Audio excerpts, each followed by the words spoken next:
ನೋಡಿ, ಯಾವುದೇ ದೇಶ ಆಗಿದೆ, ಯಾವುದೇ ಧರ್ಮ, ಯಾವುದೇ ರಾಜಕಾರಣ ಮತ್ತು ಮಾನವೀಯತೆ ಇರಬೇಕು. ನಾವು ನಮ್ಮ ದೇಶದಲ್ಲಿ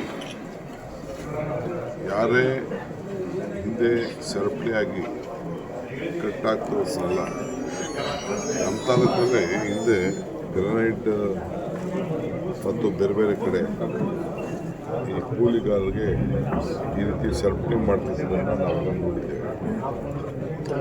ಸರ್ಕಾರ ಭಾಳ ಉಗ್ರವಾದಂಥ ಕಾನೂನನ್ನು ಕ್ರಮ ಕೈಗೊಂಡು ಶಿಕ್ಷೆಯನ್ನು ಕೊಟ್ಟಿದೆ. ಇವತ್ತು ಹೊಸ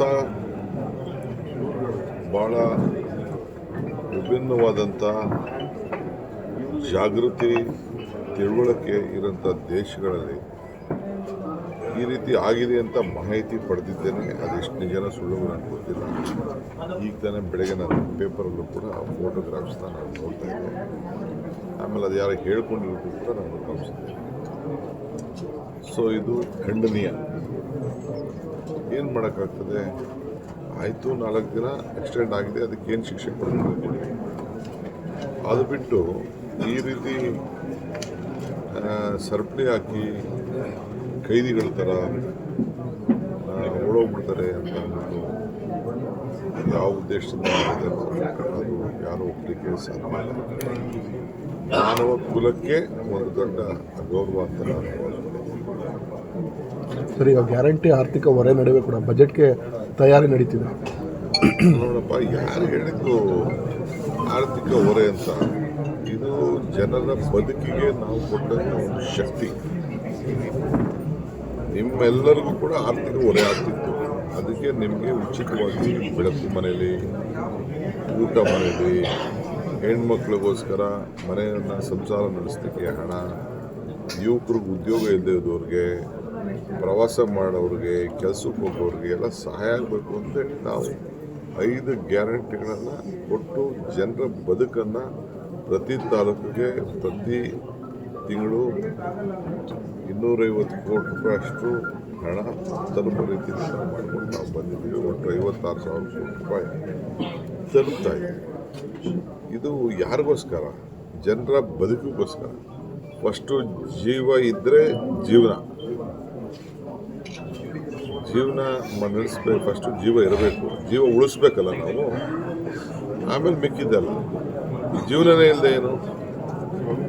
ಯಾರೋ ಒಬ್ಬ ಮುಳುಗ್ತಾ ಇರ್ತಾನೆ, ಆಗ ಅವನಿಗೆ ಒಂದು ನೀರೇ ಆಶ್ರಯ. ಅವನಿಗೆ ಎಷ್ಟೇ ದೊಡ್ಡ ಶ್ರೀಮಂತ ಆಗಿತ್ತು, ಕೊನೆಗೆ ಒಂದು ಸ್ವಲ್ಪ ಊಟನೇ, ಬ್ರೆಡ್ಡು, ರಾಗಿ ಮುದ್ದೆನೋ ಅನ್ನನೇ ಅವನಿಗೆ ಜೀವ. ಹಂಗೆ ನಮ್ಮ ಸರ್ಕಾರ ಯಾರು ಹಸಿವಿರ್ತಾರೆ ಅವನ ಬಗ್ಗೆ ಚಿಂತನೆ ಮಾಡಿ ಕೊಟ್ಟಂಥ ಕಾರ್ಯಕ್ರಮ. ಅದರಿಂದ ಮುಖ್ಯಮಂತ್ರಿಗಳು ಈಗ ಬಜೆಟ್ ಮಂಡನೆ ಮಾಡಬೇಕು. ಬಹುಶಃ ಫಸ್ಟ್ ವೀಕಲ್ಲಿ ಮಂಡನೆ ಮಾಡಲಿಕ್ಕೆ ನಾವೆಲ್ಲ ತಯಾರಿ ಮಾಡ್ಕೊಂಡಿದ್ದೀವಿ. ದಿನಾಂಕ 2-3 ದಿನದಲ್ಲಿ ಘೋಷಣೆ ಆಗ್ತದೆ. ಒಂದು ತಿಂಗಳಲ್ಲಿ ಮ್ಯಾಕ್ಸಿಮಮ್ ನಾವು ಬಜೆಟ್ ಮಂಡಿಸ್ತೀವಿ. ಸೆಂಟ್ರಲ್ ಗೌರ್ಮೆಂಟು ನೋಡಿದ್ದೀವಿ, ಬರೀ ಪುಟ್ಟಿ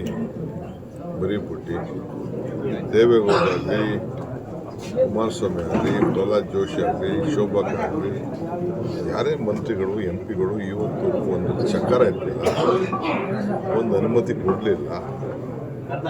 ಮಾತ್ರ ದೊಡ್ಡದಾಗಿ ಮಾಡ್ತಾರೆ. ನಮ್ಮನ್ನ ಟೀಕೆ ಮಾಡೋದ್ರಿಂದ ಅವ್ರಿಗೆ ಭಾಳ ಸಂತೋಷ ಆಗ್ತಾ ಇದೆ. ಅಟ್ಲೀಸ್ಟ್ ನಮ್ಮನ್ನ ಟೀಕೆ ಮಾಡಿ, ನಮ್ಮ ಸರ್ಕಾರ ಟೀಕೆ ಮಾಡಿ ಅವ್ರು ಸಂತೋಷ ಪಡ್ತಾರಲ್ಲ, ಅದೇ ನಮ್ಮ ಸಂತೋಷ. ಬೆಂಗಳೂರಿಗೆ ನೀರು ಕೊಡಿಸೋದೇ ನನ್ನ ಕೊನೆ ಆಸೆ ಅಂತ ಹೇಳಿದ್ದಾರೆ ದೇವೇಗೌಡರು. ಈ DK ಶಿವಕುಮಾರ್ ಈ ಕರ್ನಾಟಕ ರಾಜ್ಯದ ಬೆಂಗಳೂರಿನ ಚರಿತ್ರೆಗೆ ಒಂದು ಇತಿಹಾಸ ಬರೆದಿದ್ದಾನೆ. ನಾನು ಮಂತ್ರಿ ಆದ ತಕ್ಷಣ ಇರಿಗೇಷನ್ ಮಿನಿಸ್ಟ್ರು ಮತ್ತು ಬೆಂಗಳೂರು ಮಿನಿಸ್ಟರ್ ಆದ ತಕ್ಷಣ 6 TMC ನೀರನ್ನು ರಿಸರ್ವ್ ಮಾಡಿಟ್ಟಿದ್ದೀನಿ. ಎಲ್ಲ ಹುಡುಕಿ ಪಡುಕಿ ಯಾವ ಸರ್ಕಾರದವ್ರು BJP ಸರ್ಕಾರ ಅಲ್ಲಿ ದಳ ಸರ್ಕಾರ ಈ ತೀರ್ಮಾನ ಮಾಡಿಲ್ಲ.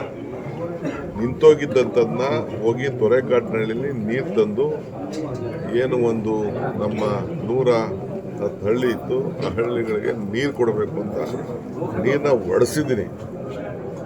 ಎತ್ತಿನೊಳೆಯಿಂದ ನೀರು ಈಚೆ ತಂದಿದ್ದೀನಿ. ಮುಂದಕ್ಕೆ ಈ ತಿಂಗಳು ಈ ವರ್ಷದ ಕೊನೆ ಒಳಗಡೆ ತುಮಕೂರುವರೆಗೂ ನೀರು ತರಕ್ಕೆ ಏನು ಬೇಕೋ ಸಿದ್ಧತೆಯನ್ನು ನಾನು ಮಾಡ್ಕೊಂಡಿದ್ದೀನಿ. ಆಯಿತಾ? ಇದು ಕಾಂಗ್ರೆಸ್ ಪಕ್ಷ ಒಂದು ಸಂಕಲ್ಪ, ಇದು ನಾವು ಮಾಡಿದ್ದೀವಿ. ಹೇಳಿದ್ರು ಒಂದು ಹೋಗಿ ನಾನು ಪ್ರೈಮ್ ಮಿನಿಸ್ಟರ್ಗೆ ಸೈನ್ ಹಾಕಿ ಬೇಕಿದ್ರೆ ಪಾದಯಾತ್ರೆ ಮಾಡಿದಾಗ ಏನು ಟೀಕೆ ಟಿಪ್ಪಣಿ ಮಾಡ್ತಿದ್ರು. ಯಾವ ಟೀಕೆ ಟಿಪ್ಪಣಿ? ಪಾದಯಾತ್ರೆ ಮಾಡಿದವರು ಸೈನ್ ಹಾಕ್ಸ್ಬಿಡ್ತೀನಿ ಅಂತಿದ್ರು, ಕೈ ಹಿಡಿದು ಸೈನ್ ಹಾಕ್ಸ್ಬಿಡ್ತೀನಿ ಅಂತಿದ್ರು. ನಿಮ್ಮ ಟಿ ವಿಗಳಲ್ಲೇ ಇದೆ, ತೆಗೆದು ಅದು ತೋರಿಸಿ. ಯಾಕೆ ಸೈನ್ ಹಾಕ್ಸಿಲ್ಲ ಇನ್ನು? ಯಾಕೆ ಪರ್ಮಿಷನ್ ಕೊಡಿಸಿಲ್ಲ ಇನ್ನು? ರಾಜಕೀಯದ ಒಂದು ಪದ್ಧತಿ ಇರಬೇಕು, ಬರೀ ಪ್ರಚಾರಕ್ಕೆ ಮಾತಾಡೋದಲ್ಲ. ಅವರ ಹಿರಿತನಕ್ಕೆ, ಅವರ ಅನುಭವಕ್ಕೆಲ್ಲ ನಮ್ಗೆ ಗೌರವ ಇದೆ. ಆ ಗೌರವನ ಉಳಿಸ್ಕೊಡ್ಲಿ. ಹೆಚ್ಚಿನ ವಿಡಿಯೋಗಳಿಗೆ ಪ್ರತಿಧ್ವನಿ ಯೂಟ್ಯೂಬ್ ಚಾನೆಲ್ ಸಬ್ಸ್ಕ್ರೈಬ್ ಮಾಡಿ, ಬೆಲ್ ಐಕಾನ್ ಕ್ಲಿಕ್ ಮಾಡಿ.